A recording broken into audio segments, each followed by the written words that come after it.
I will call this meeting of SEEC to order. For today's SEEC Public Roundtable, we have the honor of hosting some really wonderful farmers. Thank you so much. These guys have come from across the country to share some of their stories about why the Inflation Reduction Act's conservation funds are so critical, and why conservation funds in general are, why they're critical to the livelihood of American farmers, our supply chain issues, and the challenges we're taking on with climate change.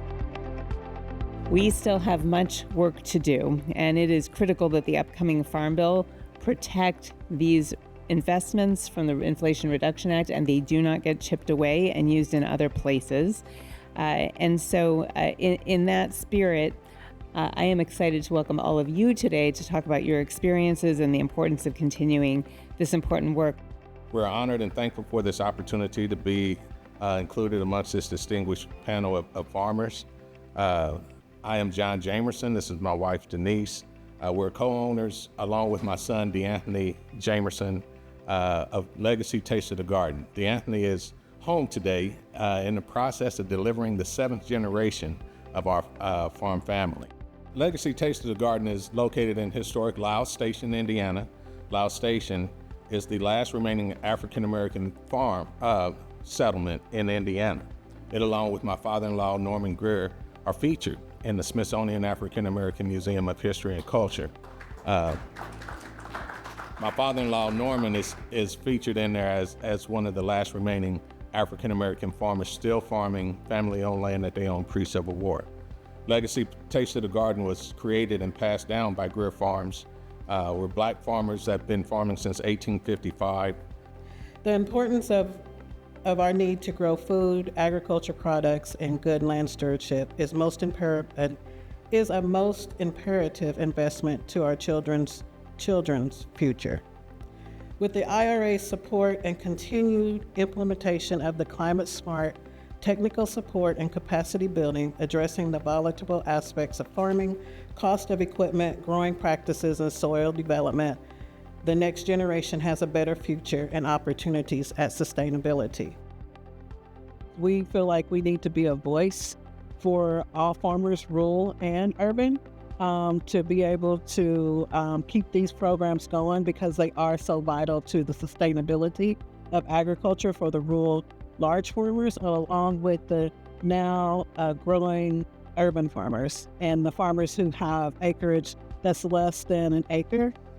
And I like to say that it was important to represent the groups of farmers that we represent, such as the Black African-American, BIPOC, socially disadvantaged farmers that are out there, so that they can hear directly from us some of the issues and how these things impact our farms and our lives. Thank you for setting a place at the table for us today. And we just bring our warmest greetings from the Arkansas Ozarks, from our farm, Branch Mountain Farm. My name's Lindy Phillips. I'm a livestock producer and I'm a professional sheep shearer. And I co-own Branch Mountain Farm with my husband, Jared. In the past, our farm has taken advantage of the USDA's Natural Resources Conservation Service, or NRCS, which I'm sure most of you are familiar with. We've taken advantage of their funding to expand our livestock watering and fencing systems, which opened up new grazing lands for us. Farmers, providing not just food but environmental management at a massive scale, are some of the best placed people to help protect ecosystem services that are crucial. But farmers and ranchers are not often supported in these efforts. They often must take low prices for their hard work while being expected to be climate smart on their own dime. And that's where Farm Bill funding is crucial. NRCS funding has been so important in our efforts to grow to meet not just consumer demand in our region, but as well as allowing us to put in place climate smart practices. Our EQIP funding through NRCS allowed us to install water systems in portions of our farm that we hadn't been able to use very well before. It's important to come and ask Congress to keep not just the funding that we have, but also to expand the funding, because agriculture and agricultural practices are the country's front lines for climate efforts, for climate change remediation efforts. Farmers control hundreds of millions of acres, directly or indirectly, and we're asked to do really kind of impossible things. Feed not just our nation, but feed other large sections of the world, and be responsible for climate change.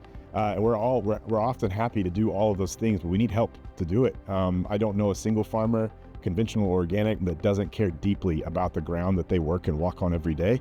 And congressional funding through programs like NRCS, EQIP, CSP are vital, I think, to our continued success and sustainability. I started farming 8 years ago. I'm a beginning farmer.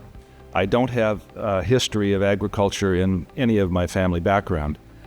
I had to learn it from the beginning, and I relied extensively on resources from the NRCS, the local district office in Dallas, Oregon, and from Oregon Tilth, my organic certifier, to learn what was available for a beginning farmer and what techniques might be useful.